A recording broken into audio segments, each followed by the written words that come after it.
आमच्या देवाला ना मंदिर आहे ना आकार आहे. आम्ही जे खातोच ते देव खातो आणि देव खातो ते आम्ही खातो.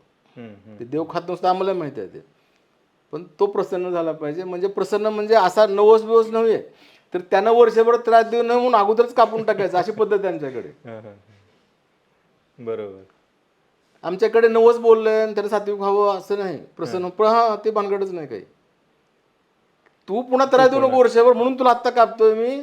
मग तुला निवद दाखवला, आपण खाऊ आणि शांत राहू. म्हणजे तू त्रास देऊ नको, मी पण त्रास करून घेत नाही.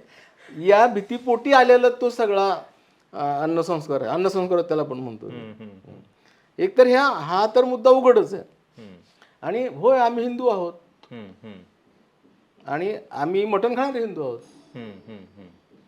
आणि कोण नाकारणार आहे मटण खाणार, मटण हिंदू खात नाहीत म्हणून.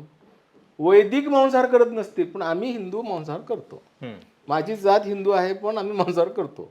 ज्याला अपशिष्ट म्हणतात ती आम्ही सांभाळलेली आहेत तुमची सगळ्यांची. त्यामुळं उलट सत्कार केला पाहिजे आमचा, की आम्ही वैदिक कालखंडातली खाद्यसंस्कृती जपून ठेवली म्हणून.